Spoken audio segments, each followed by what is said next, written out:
The following is a special presentation of Tony Curry Radio.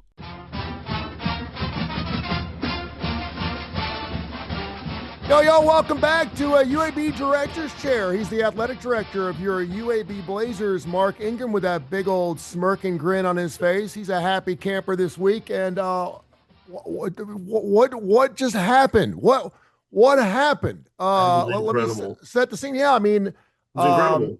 And by the way, Ryan Silverfield, who I think is a really good coach for Memphis, said after the game that it wasn't that we were looking towards a bye week or had nothing to do with that. We got out-coached.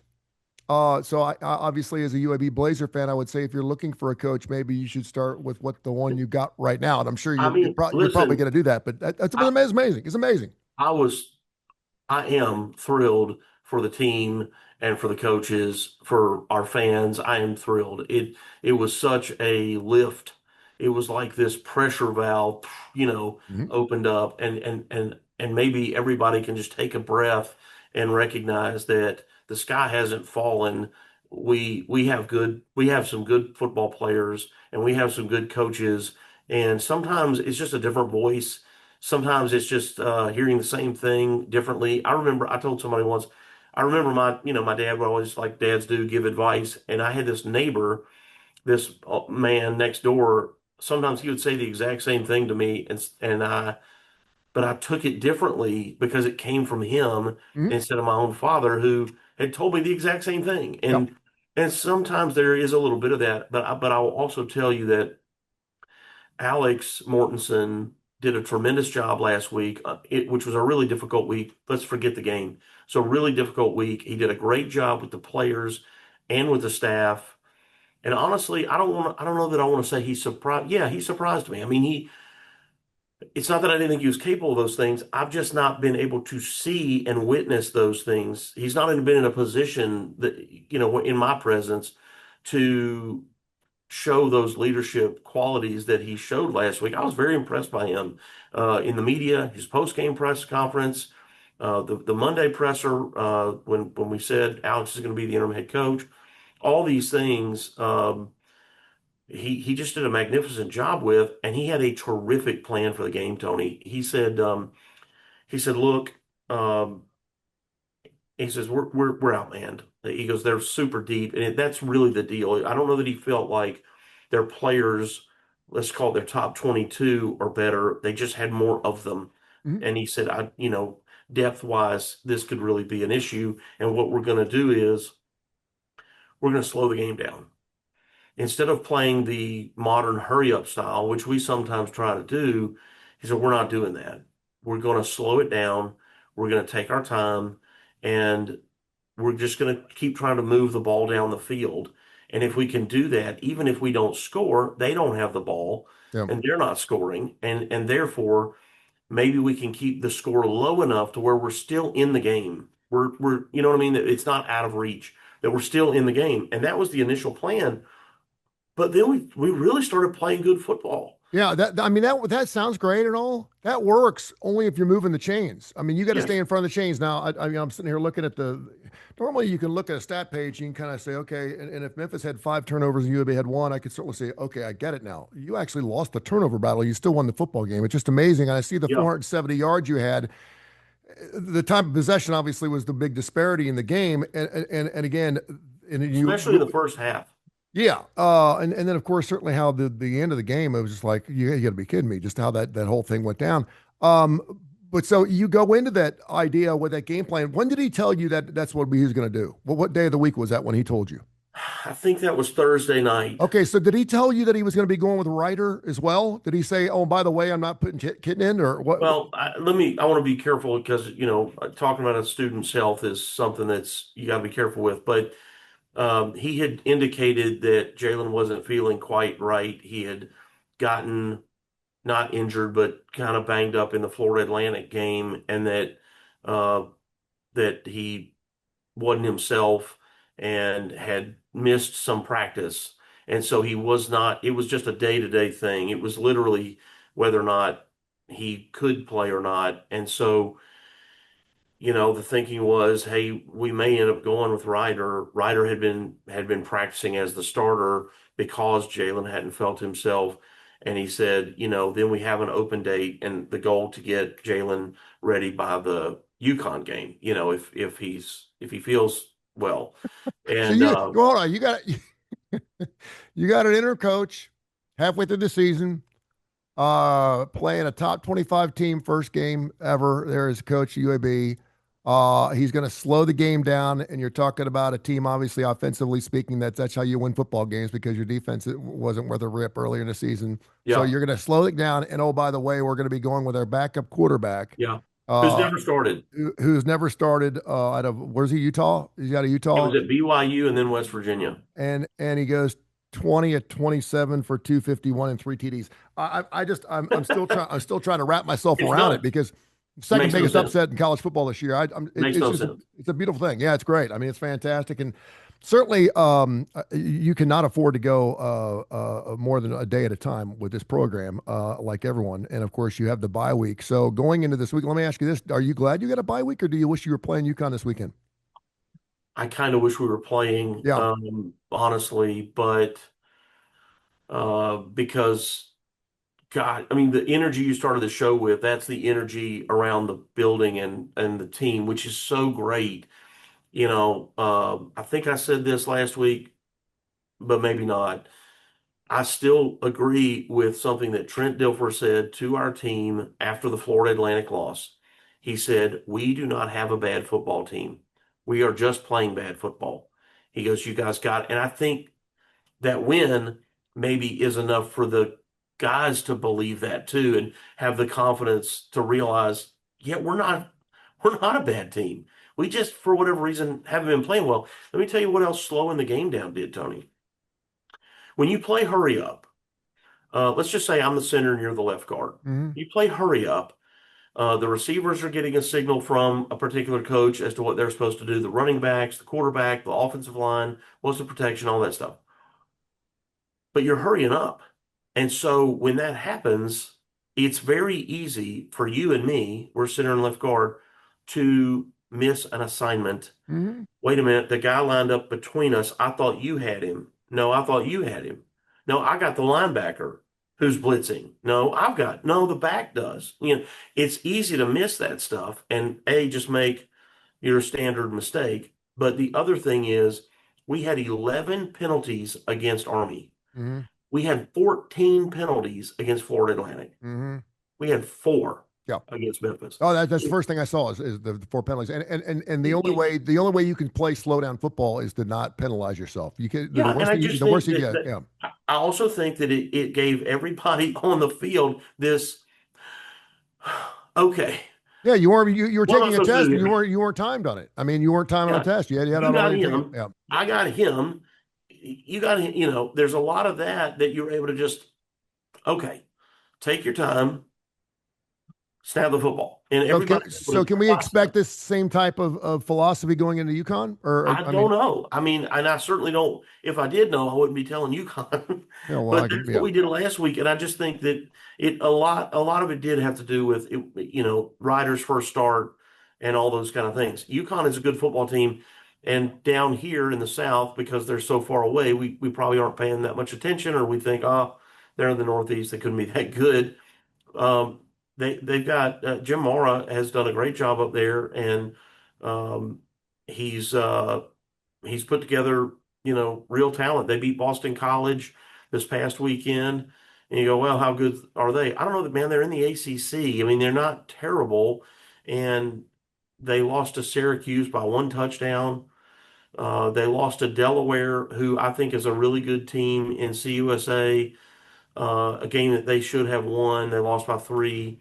But I think UConn is a good team. How are they compared to Memphis? I don't know, but it's But certainly going to be a real test. It's going yeah, to be another real test. We don't have an easy game the rest of the way. There's yeah. not a team that we play. We have two road games against Rice and Tulsa, and of course UConn and Tulsa. Both all of those teams are much improved from last year. Yeah, yeah. I mean, there's no doubt, and of course, you do have the bye week this week. You get UConn coming up your next. South Florida obviously is having an historically wonderful year based on their first couple of games they played this year, and of course, you got North Texas who had an interesting game this past weekend as well.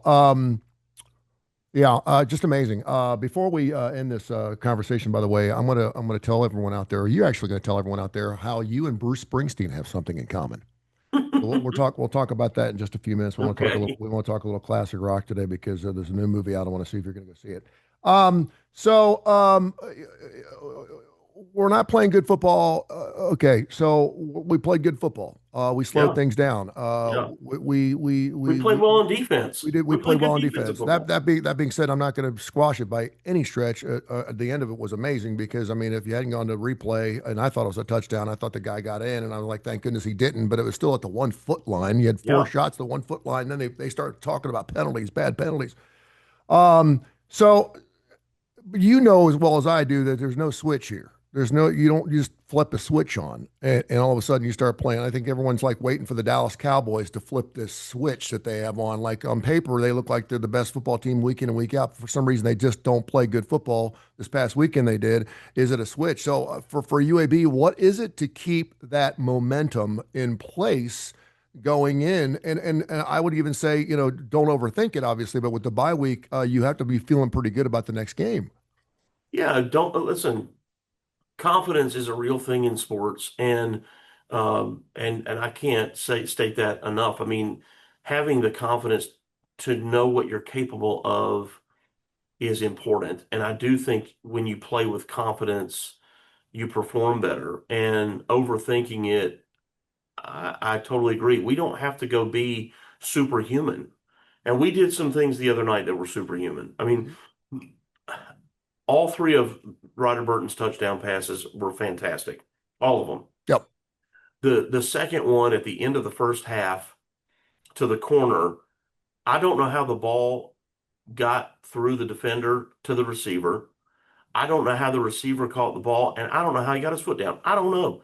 Mhm. I tell you that Peyton Manning and Tom Brady and Patrick Mahomes and all these guys, Aaron Rodgers, they would all be thrilled to say that they threw and completed that pass. I mean, it Yep. was a spectacular 1% odds chance of being successful, spectacular throw and catch. Tell And us tell us a little about this kid because I mean I love seeing him after the game too because I mean he looked like a little boy out there just having a good time like this totally flipped him up too and he's like he just kept pointing at Alex. I'm with him. I'm wherever this guy yeah, goes I'm going with him and I'm assuming he yeah. got recruited by him but just tell us a little about that story and how that all went down You, because you he's been talking about waiting to play Ryder for Burton? yeah he's been waiting for 3 years to play football. Yeah, he has. He starts out at BYU, he transfers to West Virginia, and then I don't know that he was necessarily, and I don't speak for him too much, but basically they hired Rich Rodriguez, who runs an offense different that with a different style of quarterback than is his style of play. So I don't know that he was unhappy there as much as it was just I don't run that kind of offense, and so he wanted to come to a place that was going to throw the football, and that's how he landed here. And and he's gotten in a couple of plays here and there, and our coaches have liked him. They haven't disliked him. Jalen Kitna, for whatever anybody wants to say, has done a lot of really good things, and he is a talented football player. And that's what Alex Mortensen says. That's not Mark Ingram saying. That's Alex Mortensen would say. He is a talented football player, but maybe we've given him too much, or maybe we've tried to overcomplicate or something. And again, maybe that it's as much as that. If we do that for Jalen that we did for Ryder, hey, maybe he too has even better success. Don't forget, he was ranked in the top five through the first four games in Yep. passing yards. So Yep. there is that. So I think that. Ryder just went in and sort of played like I got nothing to lose here, and he No. really did. And then he too, not unlike Mortensen, his post game press conference and comments on the field was like he's done it 100 times. Yeah, it was great. That One was of our good. one of our one of our reporters, that was there. We only have two that come to our games. Said it was Steve Irvine. I would say Steve says to me, he says, Mark, it was like I was talking to Baker Mayfield. I Yeah. said, yeah, yeah. I mean, and this is coming out of the press conference. I think we're all still just like a buzz of what had just happened. And I was like, yeah, I don't even know what to say, Steve. I don't even know how to respond to that other than to totally agree with you.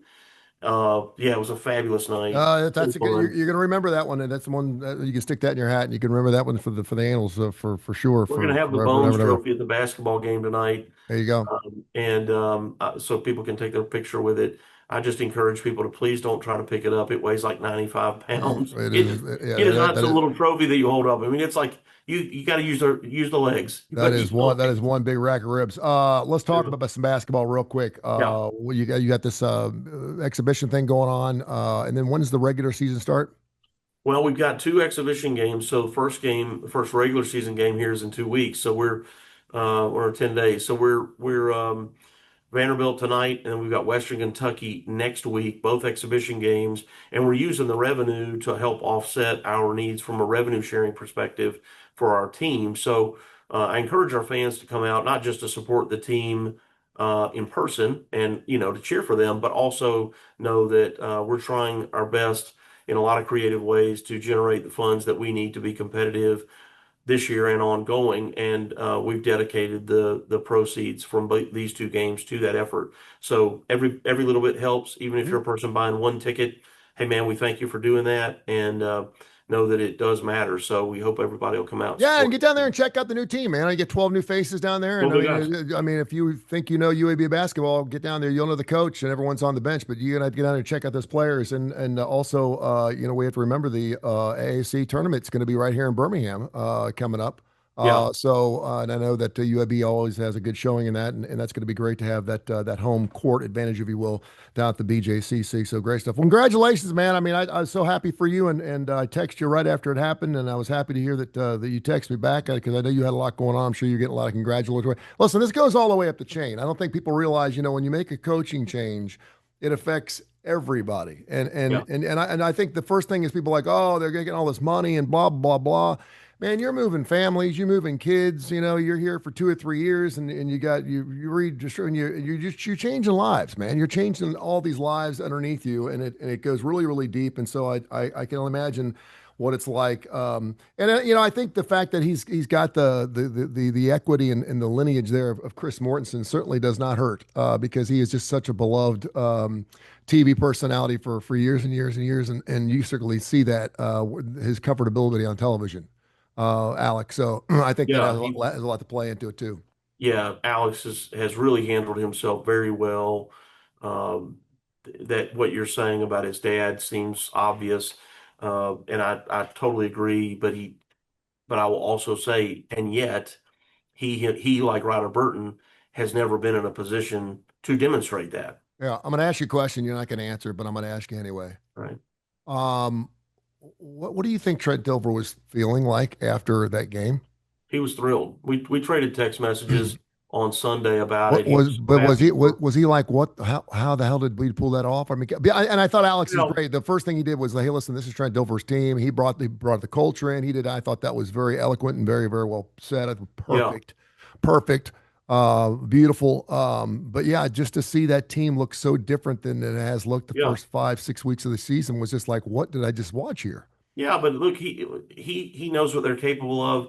He is no less frustrated with their lack of success than anybody else is. I Yeah, mean, he's not it's not like he was watching thinking, "Oh, it's okay." Even if he may not have come out and screamed at a press conference about how they played, he would just more calmly say, "I'm disappointed," or whatever. But he was thrilled for the players. He was thrilled for Alex. He was thrilled for the coaches, and yes, he was thrilled for our fans. He knows how much yeah. that win means to everybody, and he's glad that we're able to do it. Hey, there's a brand new movie coming out about Bruce Springsteen. I'm a little. I think it's like 70 on Rotten Tomatoes, which is pretty good. I'm not a huge uh, fan of Bruce Springsteen, but I'm also one of those guys where I feel like I need to go watch it because I've played his music for so long. This guy named Jeremy Allen White plays Bruce Springsteen in the movie. Yeah, And so he's out there and he's got the perfect look, right? And so they're like, okay, what are you going to do about your singing and your guitar playing? And he said, I don't play guitar. I've never picked up a guitar and I've never sang. And they're like, okay, well, you got 6 months.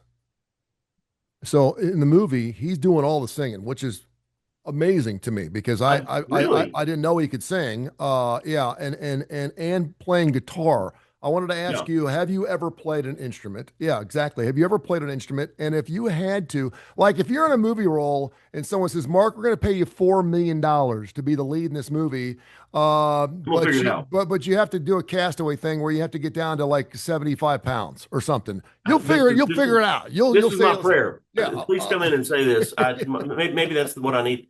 Um, yeah, I was a percussionist, Tony. I played drums. My dad was a drummer, and we had a drum set in the house. And so I started banging around on that when I was a little kid. And I think he got it when I was in seriously like kindergarten or something. I remember, yeah, he got it. My mother got it for him for his birthday, and I remember the house we were in. So I was kindergarten, first grade, something like that. And so I always banged around on those drums. And then um, in middle school, you could take, like, I don't know, there was a couple of electives, and I don't even remember, like, let's say it was like shop class or home ec class or yeah. band. And I actually did band because I could more formally learn how to, the proper sticking and all that stuff. And I did that for a couple of years, but that evolves into high school band, and I played football, and so I could not continue to do that. But yeah, I love playing the drums. Do you think I have not done it in a long time. if you put everything you had into it, do you think you could be band ready in 6 months? Oh yeah.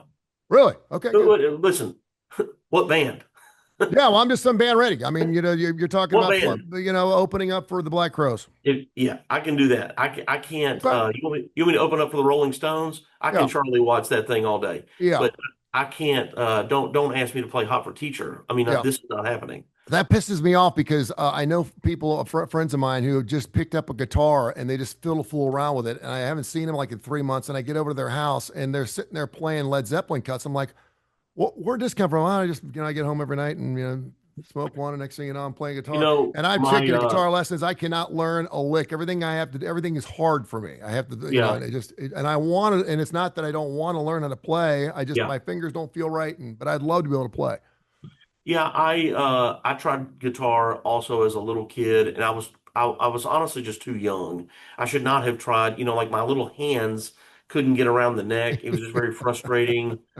I wasn't old enough or mature enough to understand what I was trying to, even what am I trying to do? I'm Yeah. strumming and I'm making a sound. And anyway, but my son Charlie, who's our third child, he wanted a guitar for Christmas, and he got a guitar this past Christmas. And really, within a few months, he was playing some very basic songs.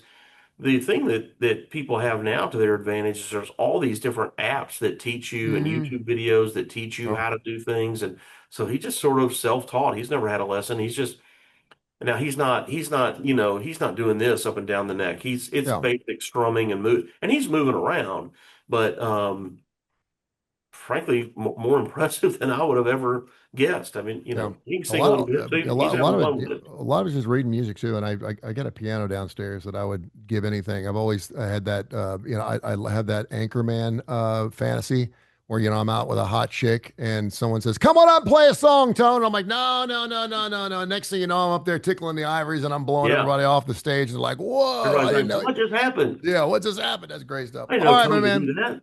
Enjoy your victory. Congratulations to you. I'm so happy for you. We'll catch up next week and enjoy your bye week, and we'll get ready for some hoops later on tonight. But thank you for everything you do. I just got a text from Ted, your SID, and looking forward to having Alex Mortensen on our television show on ABC 3340. Thank you so much for setting that up, 10:30, 11 o'clock. That made me look good coming up on Saturday. So happy to have him on, and I can't wait to get him on with Kip Keefer myself this weekend. So thank you for that as well. Absolutely. Go Blazers. Go Blazers.